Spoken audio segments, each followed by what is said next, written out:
Ladies and gentlemen, welcome back to the channel. My name is Mark Roden, and today we have another part to a multi-part series that we've been doing recently where we go over 13 of a certain car, one car for each budget out there underneath that certain kind of car.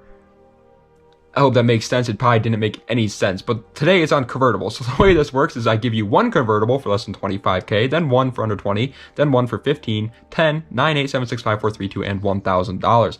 I give you total of 13 cars under 25K, 10 of which are under 10K, 5 of which are under 5K, obviously, but each one is under a certain price range, and they're obviously all different. It's kind of the whole point of this series, you know, is to try and change it up a bit, give you more cars for even different kinds of people, so everybody can watch the video and get at least something out of it. So I hope you guys enjoy these kinds of videos. Let me know what other type of car that you'd like to see me doing. Most likely the next one is going to be all-wheel drive cars, but I can do one on anything, so let me know, man. Let me know. Alright, but without further ado, let's go right into the video with the first car, the first convertible that I think is best for less than 25K. Alright, hear me out, Johnson. Hear me out, Johnson.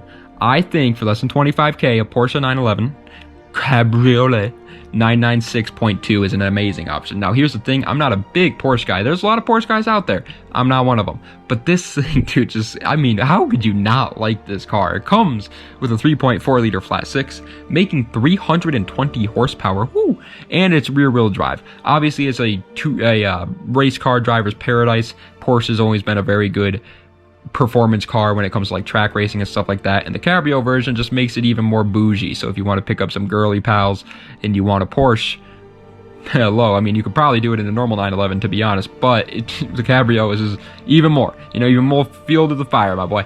Now I would recommend, if you have 25K to spend on the Porsche 911, to buy the coupe, just because the coupe is better performance wise, better aerodynamics and stuff like that, and I think it looks better. But if you really are just looking for a Cabrio, here you go. For less than $20,000, you could buy like 50 copies of Ratchet & Clank. Or you could also buy a Fiat 124 Spyder Abarth. I don't know, I mean, it's pretty close to me. I'd probably buy the Ratchet & Clank, but that's up to you, you know what I'm saying? It comes with a 1.4 liter turbocharged inline four. It makes 160 horsepower, and it's rear wheel drive. 160 horsepower for less than 20K, or for around 20K, my bad, is definitely questionable. You know, that's a big purchase for only 160 horsepower, but think of it this way, it's almost like a Miata, you know, it's got all the Miata attributes to it, but incredibly modern, and it's way more like bougie since it's an Italian Fiat, you know, it's got all the Italian heritage behind it. It's a really good handling car. If you like mountain carving, then it's absolutely for you. Speaking of carving into the mountains like you're a person that does the vases, I can't think of their name right now, a potterist, that's what they're called now. A Honda S2000 is an absolutely amazing little toge monster, and yes, you can find them for less than $15,000. Still, now is it going to be the best example of an S2K? No, but you can find them under there. It comes with a 2.2 liter inline four, making 237 horsepower, and it is rear wheel drive. Keep in mind, this is a Honda, so almost just about everything that you could ask about the car is there. Reliability, Mark, is the car reliable? Yeah. Oh, what about gas mileage? Yeah, it gets good gas mileage. What else, buddy? What else? What about tunability? What if I want to be a tuner boy? Yeah. All right. What else? What other comment? What other question? Does it look good? Yeah. Is it a rear wheel drive? Yeah, somehow, even though most Hondas are front wheel drive, which is even cooler. Like, everything about the Honda S2K is just so cool. And, oh my god, it looks so good. I want to kiss it. For less than $10,000, however, let's talk about the Mercedes SL600. The Mercedes SL600, dude, is so slept on that it actually hurts.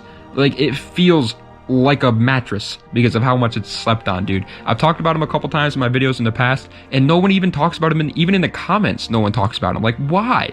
It comes with a 6-liter V12 that makes 389 horsepower, and it's rear-wheel drive.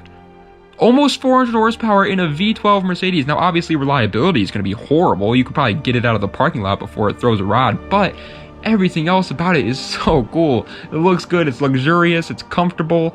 It's fast. It's a Mercedes, which is actually cool somehow, even though I usually hate most Mercedes. This one is sick, though. Buy yourself an SL. It may look like a grandpa car at first, but, dude, you can make it look the complete opposite of a grandpa car. Coming in for under $9,000, however, is going to another bit of a little bit of a grandma car, to be honest. Actually, there was just a video of a Toyota MR2 Spyder, which is the car, getting destroyed at a Connecticut takeover event. If you partook in that takeover event, leave this video, stop watching this video. I don't want you to take any of my advice because you're an idiot. Comes with a 1.8 liter inline 4, making 138 horses, and it is rear wheel drive. I personally like the MR2 Spyders. A lot of people don't. A lot of people say it's like the worst MR2 version. I would probably agree on that aspect. I think the other MR2s are cooler, but it's still a really, really cool car, and it's got a convertible top, which is, you know, kind of the whole point of this video. It's only available in a convertible.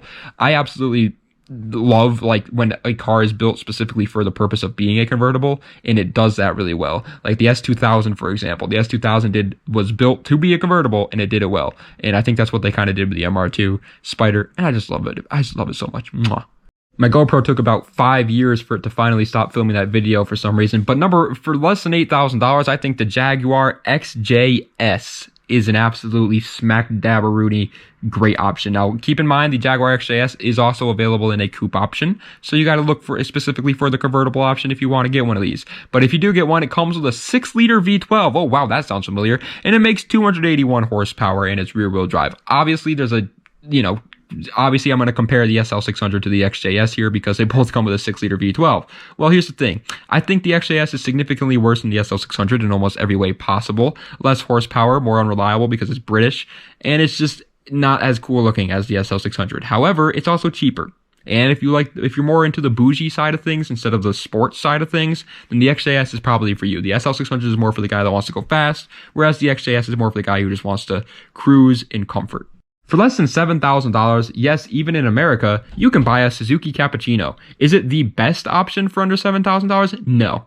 No, not at all. There's no way it is. But it's here because it's fun, and it's cool, and it's different, it's unique. It comes out of nowhere, coming out of left field. I never talked about a Suzuki Cappuccino in any of my videos before. Well, here it is. It comes with a 700cc inline 3, and it makes a whopping 63 horsepower going straight to the front wheels.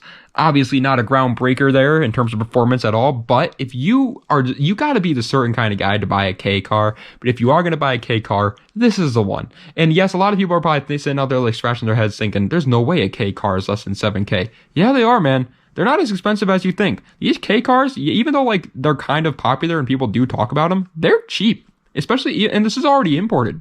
For less than $6,000, let's talk about a car that you probably think is around the same size as the Cappuccino, but it's actually like significantly larger. Look up a picture of a Miata next to the Suzuki Cappuccino and then come back to here because it's wild. Like these cars are small and the Cappuccino looks like a midget next to them. Anyway, it's obviously, yeah, the Miata NA and B. They come both with the same motor, 1.8 liter inline 4, making around the same horsepower, 135 on average, and it's rear wheel drive.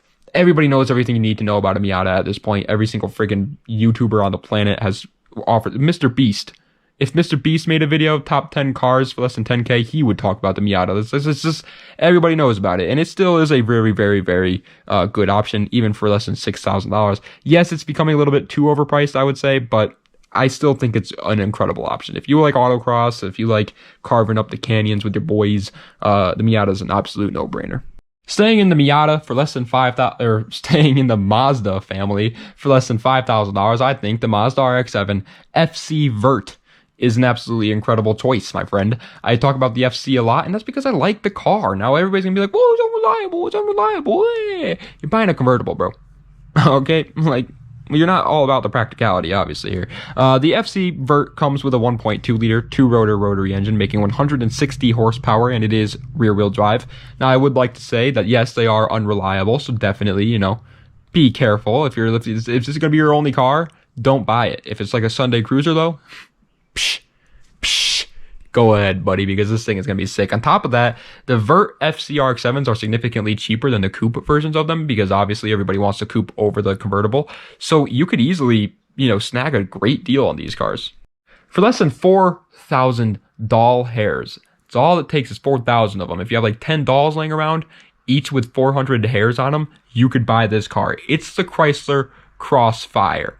Don't get caught in the crossfire of this thing because you're going to be going to the hurt locker, buddy. It comes with a 3.2 liter V6 making 215 horsepower, and it's rear wheel drive. I'm sorry for my intro to this car, by the way. That was horrible. I don't know what I was thinking. I thought it was going to be a wisecrack. It was not a wisecrack. But either way, the Chrysler Crossfire is, in my opinion, incredibly underrated. They look pretty average. I wouldn't say they look good in any way, but their performance really backs it up, dude. For less than 4K, 215 horsepower in a rear-wheel drive manual car, it's honestly pretty hard to find nowadays. Like, you could find it in like an E36, maybe an IS300. No, you can't even do that because IS300s are only automatic nowadays. All the manual ones have been eaten up. It's crazy. Crossfire is underrated. For less than $3,000, let's talk about the car that we just mentioned when we were talking about the Crossfire, the BMW 328i E36. I think this car is just incredible. I don't know how this car hasn't flown up in price in the past couple of years. Like, everybody kept saying, and everybody still says it. They're always like, oh, the E36 is going to rise pretty soon. They've been saying that for like 5 years, and it still just stays around the $3,000 mark. God bless it. Comes with a 2.8 liter inline six, making 190 horsepower, and it is rear-wheel drive. Obviously, this car is incredible for just about anybody out there. E36s have really always been the definition of a perfect cheap project car, and it still is scratching that itch. Convertible E36, in my opinion, is honestly even better. Like, I know I'm the outcast when I say that because everybody likes the coupes. I like the convertible E36s better. I think they look so cool. And it's just like you're buying a BMW. If you buy a convertible BMW and you're drifting that instead of just coupe version, it's just like you are the coolest man in town. For less than $2,000, I want to make a very quick disclaimer. Just about any car for less than $2K is going to have some issues, and I don't actually recommend buying it if you only have $2K, but you can buy a Saab 900 for less than $2,000. Is it a good idea? I'll let you be the judge of that, but I don't think it is. It comes with a 2-liter inline-4 making 99 horsepower, and it is front-wheel drive. Obviously, its performance isn't up to par there, but it really wasn't supposed to be. This car was meant to be like a little daily driver, a unique daily driver that was a little bit different, and it really did. It hit that. It is a unique car. You're going to get a lot of looks. It's a fun car. A lot of people use these for rally cars, which is obviously means the car's pretty fun if you're rally driving it. And there's really nothing wrong with the Saab 900. I just don't think for less than $2K, you're going to find a very good deal. It's probably going to be beaten up. And so if you want a Saab 900, that's fine. But I would recommend saving up to around $4,000 before buying it. And finally, for less than $1,000, I promise I tried to scour the internet for any resemblance of a fun vehicle for less than $1,000. That's a convertible. I couldn't do it. So we're stuck with the Chrysler Sebring. It was the coolest looking one I could find. And I guess it's cool in a way if you like this kind of thing. It comes with a 2.4 liter inline 4 making 173 horsepower, and it's front wheel drive. Honestly, I'm impressed with the horsepower number. 173 horsepower is not that bad at all. It has a lot of space. My sister's first car actually was a Chrysler Sebring, now that I think about it. And it was a convertible, and it was a fun time. It was a good car. It really didn't do anything bad. The transmission, I think, blew up in it. I don't know. But it was a good car. It was pretty average. There's not much I can say about the Chrysler Sebring. Like I said, you don't really have that much of a choice for less than $1K. And if you do only have $1,000, I highly recommend saving your money up until you can get a better car. Even if you do like the Chrysler Sebring for some reason more than any of the other cars we've gone over so far, at least save until you have like $3,000 to drop on the Sebring, because $1K, I mean, dude, you're just asking for trouble. But ladies and gentlemen, that is the end of today's video of the 13 best convertibles for every budget under the sun. Well, from 25K to 1K. If you have 26K budget, you're screwed. You're screwed. You don't have a car. I didn't recommend one. I didn't. How do you like those apples, buddy? Anyway, thank you guys so much for watching. I appreciate it. Let me know what other kinds of, types of cars that you'd like to see me do this little take on. Is that what the word would be? Take? I don't know. You guys know what I'm saying. Let me know what other ones you'd like to see. Let me know what other videos that you'd like to see in general.